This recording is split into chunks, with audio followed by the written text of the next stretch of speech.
Margaret Patterson had called 911 3 times about the suspicious black boy in her backyard. But when the child's mother arrived to handle the trespassing complaint, Margaret discovered she'd just called the police on the police chief's son for the crime of quietly reading under her oak tree. Before watching full story, comment below from where you watching. Also like and subscribe for more stories. The sprinklers had been running for exactly 17 minutes when Margaret Patterson noticed the black boy in her backyard again. She stood at her kitchen window, coffee mug trembling slightly in her manicured hands, watching as the child, maybe 12 or 13 years old, crouched near her prize-winning rose bushes. He was wearing a faded Lakers jersey and torn jeans, his backpack thrown carelessly on her perfectly maintained lawn. "Not again," Margaret muttered, her jaw tightening. This was the third time this week. Margaret had lived in Willowbrook Heights for 32 years, ever since she and Harold bought their dream home in what was then an all-white neighborhood. She'd watched it change over the decades, new families moving in, property values fluctuating, the comfortable predictability of her world slowly shifting. But this was different. This was her sanctuary being invaded. She'd worked too hard, sacrificed too much, to let some delinquent destroy everything she'd built. The roses alone represented 15 years of careful cultivation, blue ribbon winners at the county fair 3 years running. Harold used to joke that she loved those flowers more than she loved him. He wasn't entirely wrong. Margaret reached for her phone and dialed 911 with practiced efficiency. 911, what's your emergency? This is Margaret Patterson at 1247 Elm Street in Willowbrook Heights. I need to report a trespasser. There's a young black male in my backyard, and I think he's vandalizing my property. Can you describe what he's doing, ma'am? Margaret peered through the window again. The boy was now sitting cross-legged on her grass, pulling something from his backpack. He's sitting there. But he's trespassing, and this isn't the first time. I want him removed immediately. Is he threatening you in any way? He's on my property without permission. Isn't that enough? There was a pause on the line. We'll send an officer out, Mrs. Patterson. Margaret hung up and returned to her vigil at the window. The boy hadn't moved, seemingly oblivious to the trouble he was about to face. She allowed herself a small smile of satisfaction. Maybe this would finally teach him to respect other people's property. 15 minutes later, she heard the distinctive rumble of a police cruiser pulling into her driveway. 12-year-old Marcus Williams had discovered the perfect spot entirely by accident. It had been 3 weeks since he and his mom moved to Willowbrook Heights, and Marcus was still adjusting to everything. The new house, the new school, the way people looked at him differently here. The move had been sudden, prompted by his mother's promotion, and Marcus missed his old neighborhood where he could walk to school and everyone knew his name. Here he felt invisible in all the wrong ways. The spot behind Mrs. Patterson's house wasn't something he'd planned to find. He'd been taking a shortcut home from Roosevelt Middle School, cutting through the alley to avoid a group of kids who'd been giving him trouble, when he'd noticed the gap in the fence. Curious, he'd squeezed through and found himself in a backyard paradise. Mrs. Patterson's garden was like something from a magazine. Perfectly trimmed hedges, flower beds arranged in precise geometric patterns, and roses that looked like they belonged in a fairy tale. But what had really captured Marcus's attention was the old oak tree in the corner, its massive trunk scarred and weathered, its branches creating a natural canopy that filtered the afternoon sunlight into dancing patterns. Under that tree Marcus had found peace. He'd started coming here after school when the weight of being the new kid, the only black kid in most of his classes, became too much to bear. He'd sit against the tree trunk and read or work on homework, or sometimes just think about his dad, who died 2 years ago and whose absence still felt like a physical ache in his chest. Marcus knew he was trespassing. He wasn't stupid. But the backyard always seemed empty, and he was careful not to disturb anything. He never left trash, never picked the flowers, never even stepped on the flower beds. He just needed a quiet place to exist for a while before going home to face his mother's questions about how school was going and whether he'd made any friends yet. Today had been particularly rough. During lunch, some kids had made comments about his Lakers jersey being ghetto, and in English class, Mrs. Hendricks had asked him to read a passage from To Kill a Mockingbird, in front of everyone, as if his being black somehow made him an expert on literature about racism. The well-meaning awkwardness was almost worse than outright hostility. So Marcus had come to his spot, pulled out his copy of Dune from his backpack, and tried to lose himself in the story of Paul Atreides and desert planets and political intrigue.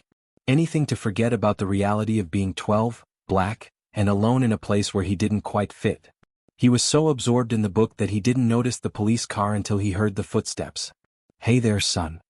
Marcus looked up to see a white police officer approaching, hand resting casually on his belt.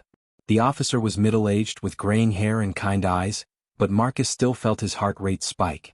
His mother had given him the talk about police interactions when he turned 10, and he'd heard enough stories to know that being young didn't always protect you. "Hi, officer," Marcus said, slowly closing his book and placing his hands where they could be seen. "I'm Officer Davies. Got a call about someone trespassing back here. You mind telling me what you're doing?"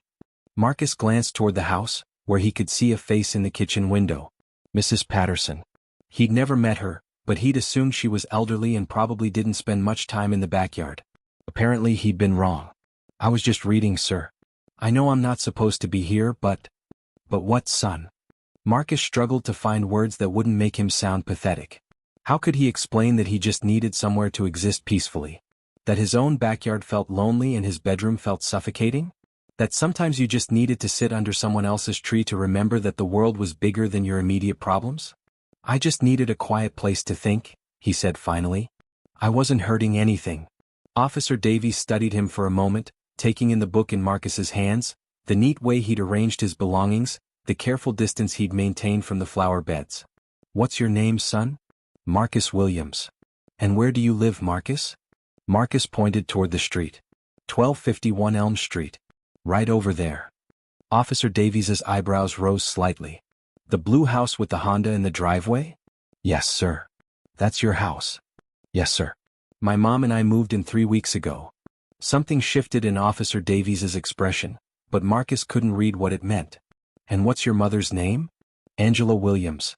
"She's—" Marcus hesitated. His mother had told him to be proud of what she did, but he'd learned that people sometimes reacted strangely when they found out. "She's a police officer too." "Is she now?" Officer Davies's tone had changed, becoming more thoughtful. "Marcus, I need you to stay right here while I go talk to Mrs. Patterson. Don't move, understand?" "Yes, sir." Marcus watched as Officer Davies walked toward the house, pulling out his radio as he went. Through the kitchen window, he could see Mrs. Patterson gesturing animatedly, her face flushed with what looked like anger or excitement. Marcus felt his stomach sink. He was going to be in so much trouble. His mom was going to be disappointed, maybe even angry. She'd worked so hard to get them into this neighborhood, into the good school district, and he'd ruined it by being exactly the kind of kid people here expected him to be, a troublemaker, a trespasser, a problem to be solved. He pulled out his phone and started to text his mother, then stopped. What was he supposed to say? "Hi, Mom, I'm about to be arrested for trespassing because I needed somewhere quiet to read?"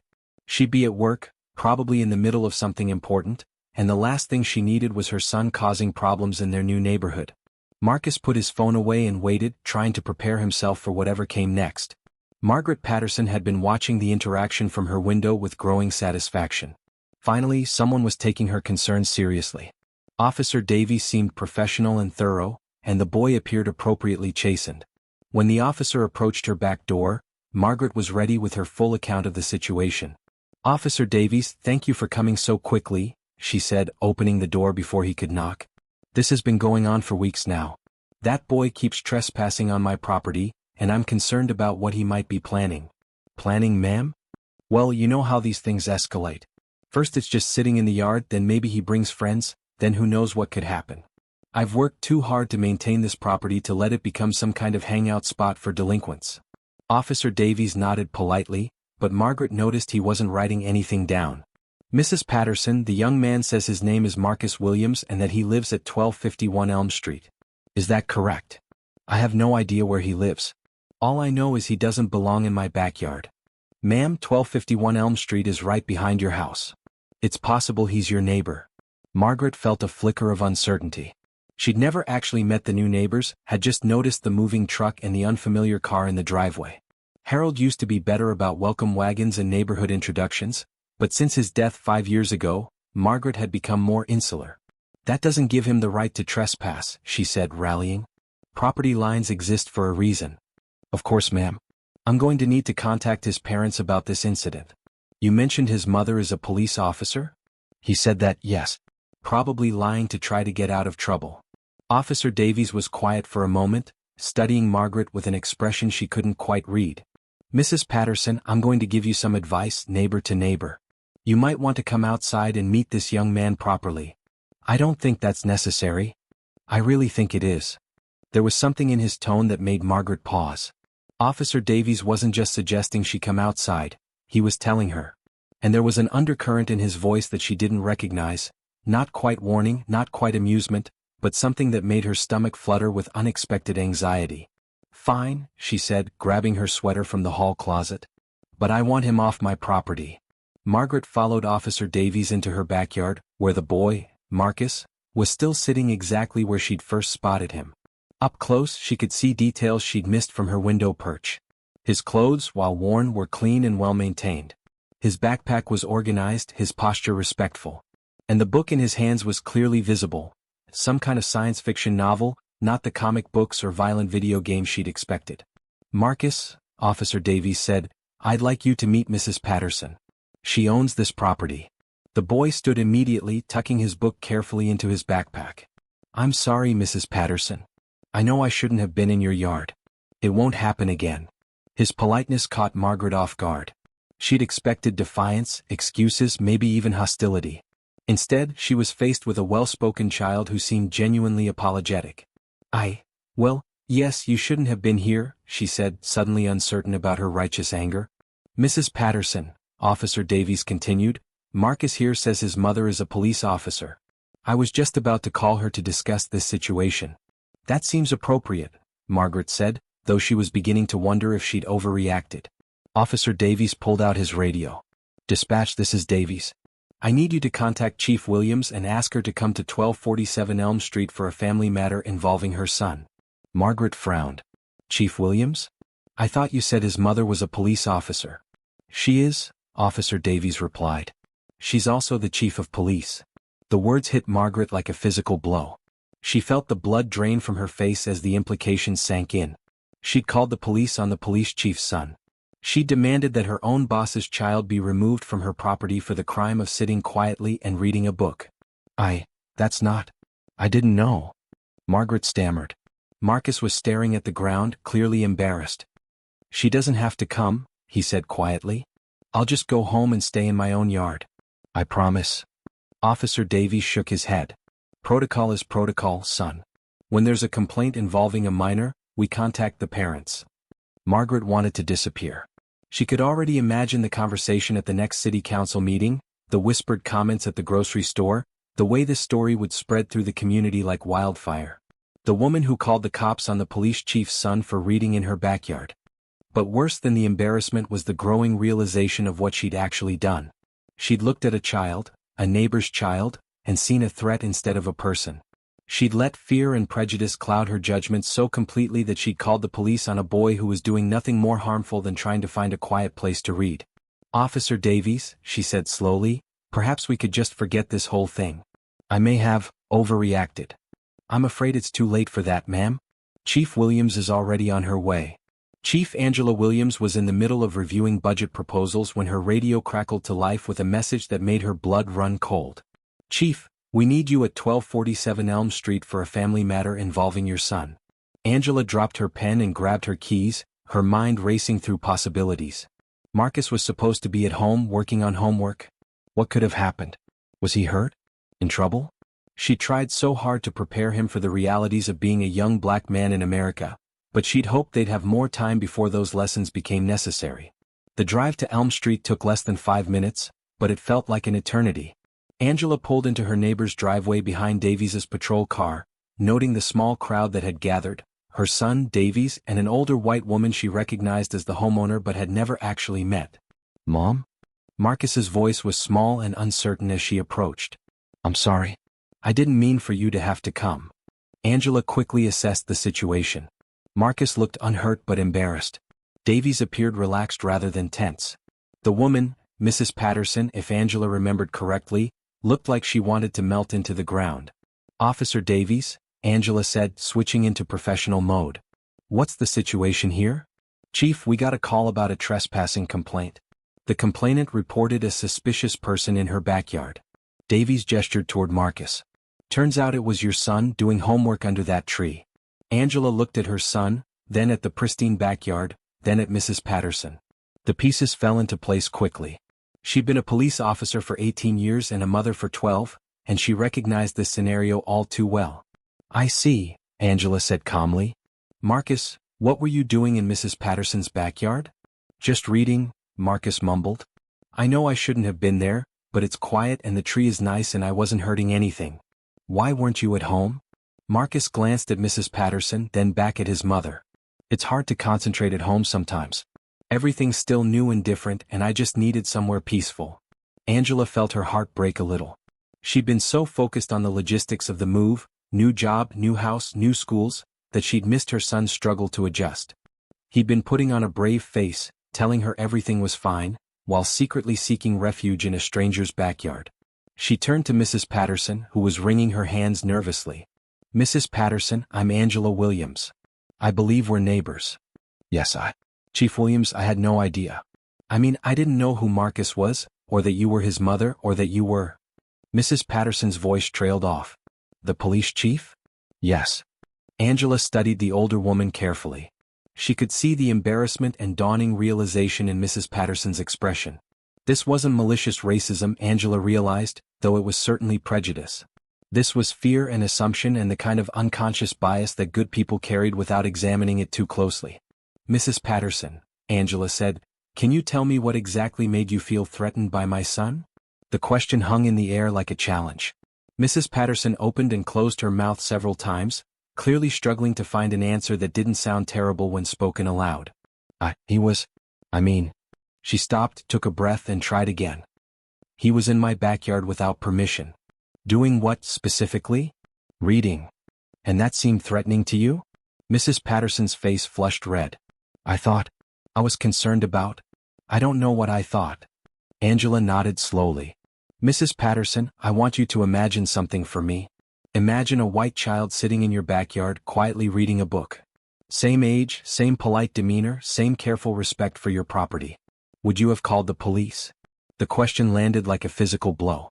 Mrs. Patterson closed her eyes and when she opened them, they were filled with tears. No, she whispered. I don't think I would have. Why not? Because.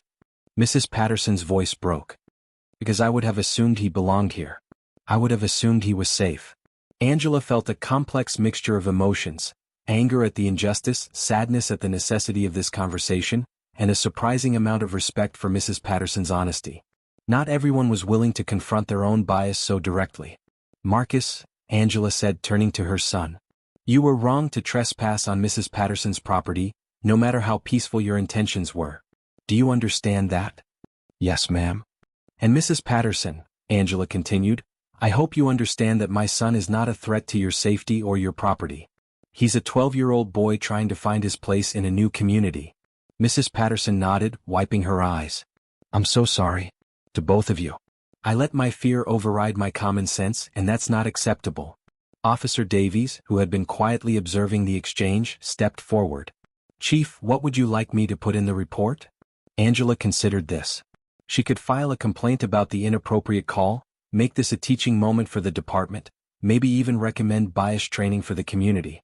But looking at Mrs. Patterson's genuine remorse and her son's embarrassed posture, she decided on a different approach. Mark it down as a neighbor dispute resolved on scene, she said. No further action required. Chief, Mrs. Patterson said suddenly. Could I talk to Marcus for a moment? Angela looked at her son, who shrugged nervously.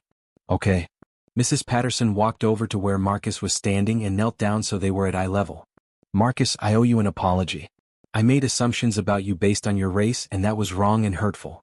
You seem like a lovely young man, and I'm sorry I didn't give you a chance to show me that from the beginning. Marcus looked surprised by the apology. It's okay, Mrs. Patterson. No, it's not okay. But I hope it can be forgiven. Mrs. Patterson stood up and looked at Angela. Chief Williams, I have a proposition. I'm listening.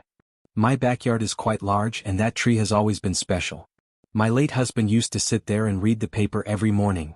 Mrs. Patterson's voice grew stronger as she spoke.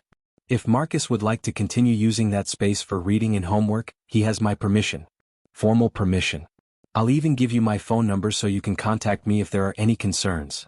Angela looked at Marcus, whose face had lit up with surprise and hope. What do you think, son? Really? Marcus asked Mrs. Patterson. You wouldn't mind?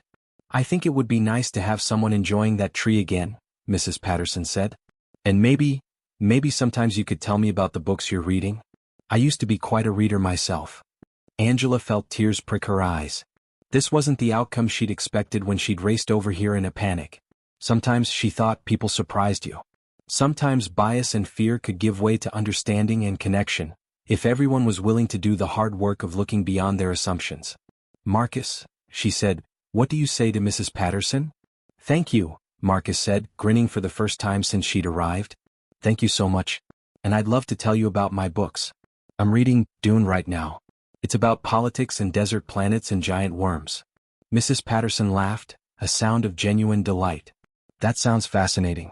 I'll have to ask you more about it next time. Officer Davies cleared his throat. Well, this turned out better than expected. Chief, do you need anything else from me? No, Davies. Thanks for handling this with professionalism and patience. Just doing my job. He tipped his hat to Mrs. Patterson.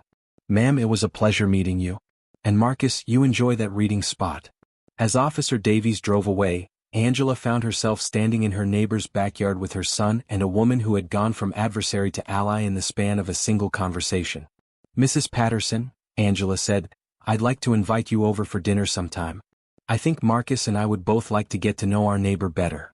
I would love that, Mrs. Patterson replied. And please call me Margaret. 3 months later, Margaret Patterson found herself looking forward to the afternoons when Marcus would appear in her backyard with his latest book and homework assignments. Their routine had evolved naturally. Marcus would wave hello when he arrived, settle under his tree, and read or work quietly for an hour or two. Margaret would often bring him a glass of lemonade or a snack, and they'd chat about his books, his school, her roses, or whatever came to mind. Marcus had introduced her to science fiction novels she'd never considered reading, while Margaret had shared her love of mystery stories and classic literature. She'd learned about his dreams of becoming an engineer, his struggles with feeling different at school, and his memories of his father.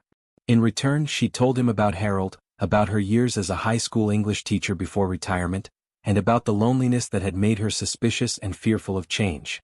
Angela Williams had become a regular dinner companion, stopping by to check on Marcus but staying to chat with Margaret about community issues, neighborhood concerns, and the challenges of raising a child in an increasingly complex world. The relationship had transformed all three of them in unexpected ways. For Marcus, Mrs. Patterson's backyard had become more than just a quiet place to read.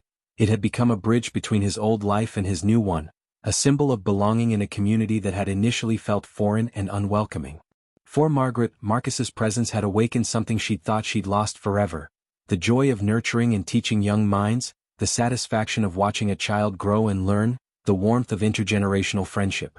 For Angela, the incident had reinforced her belief that most people were capable of growth and change when confronted with their own biases, and that building community required patience, understanding, and the willingness to see past initial impressions.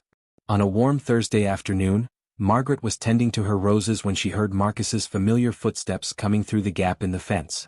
"Afternoon, Mrs. Patterson," he called out, dropping his backpack under the tree. "Hello, Marcus. How was school?" "Pretty good. We started a new unit in English class about civil rights literature. Mrs. Henderson assigned The Hate You Give." Margaret nodded approvingly. "That's an excellent book. Heavy subject matter, but important." "Yeah," she said, "it might be difficult to discuss in class, but that important conversations are often difficult." Marcus pulled the book from his backpack. "Have you read it?" "I have." "What do you think so far?" Marcus settled against the tree trunk, considering the question. "It's scary how real it feels. Like, the main character is just a normal teenager, but her whole world can change because of other people's assumptions and fears." Margaret felt a familiar pang of recognition and regret. Yes, assumptions can be very dangerous things. "Mrs. Patterson," Marcus said, looking up from his book, "can I ask you something?" "Of course." "That day when you called the police on me, were you scared? Really scared, I mean?" Margaret set down her pruning shears and walked over to sit on the garden bench near Marcus's tree. It wasn't the first time he'd asked about that day, and she'd learned that honest answers were the only ones worth giving. "I was scared," she admitted. "But not of you specifically. I was scared of change, scared of losing control of my little corner of the world, scared of admitting that maybe I didn't understand the world as well as I thought I did." "But you thought I was going to hurt your roses or something?" Margaret shook her head. "No, I don't think I really believed you were going to damage anything. I think I was looking for a reason to justify my discomfort with seeing you here, and trespassing was the most legitimate-sounding excuse I could find. Marcus nodded thoughtfully. Mom says that's called implicit bias. When your brain makes assumptions without you consciously deciding to. Your mother is right. And the fact that your brain does it automatically doesn't excuse it, it just means you have to work harder to recognize it and fight against it. Do you still have those assumptions? Margaret considered this carefully. It would be easy to say no, to claim that knowing Marcus had erased all her unconscious biases. But that would be dishonest, and Marcus deserved better than easy answers. Sometimes, she said, I catch my brain starting to make assumptions about people based on how they look or where they come from. But now I recognize it happening and I can correct myself. Having you as a friend has helped me see how wrong those assumptions can be. Marcus smiled. You know what's funny? When Mom first told me we were moving to this neighborhood, I made assumptions too. I thought all the white people here would be unfriendly or racist. I was scared everyone would be mean to me. And instead you found someone who was scared of you for no good reason. Yeah, but you apologized. And you changed. And now you're like my bonus grandma. Margaret felt tears well up in her eyes. I like being your bonus grandma. Mrs. Patterson? Yes. Do you think other people could change the way you did? Like, if they realized they were making assumptions? Margaret looked at this thoughtful boy who had somehow become one of the most important people in her world, and felt a surge of hope for the future. I think so, Marcus. I think most people are capable of change when they're given the chance to see past their fears. It just takes someone brave enough to give them that chance. Marcus grinned and opened his book. Mom says you can't fight prejudice with more prejudice. You have to fight it with connection. Your mother is a wise woman. Yes, she is. Oh, and Mrs. Patterson? She wanted me to ask if you'd like to come to my school's honor roll ceremony next week. I'm getting an award for English literature. Margaret's face broke into a proud smile. I wouldn't miss it for the world. As Marcus settled in to read and Margaret returned to her roses, she reflected on how much her life had changed since that day 6 months ago when she'd made the worst and best phone call of her life. Worst because it had revealed the prejudice she'd been carrying without examining it. Best because it had led to this, a friendship that had enriched her life immeasurably and taught her that courage and growth were possible at any age. The afternoon sun filtered through the oak tree's leaves, creating the same dancing patterns of light that had first attracted Marcus to this spot. But now, instead of a place of solitary refuge, it had become a space of connection, understanding, and hope. Margaret had learned that sometimes the very thing you fear most turns out to be exactly what you need. And sometimes, when you're brave enough to confront your own mistakes, you discover that redemption and friendship can bloom in the most unexpected places, even in the backyard of a woman who once saw a threat where there was only a child looking for somewhere safe to read. The police had been called, but in the end, it was connection that answered.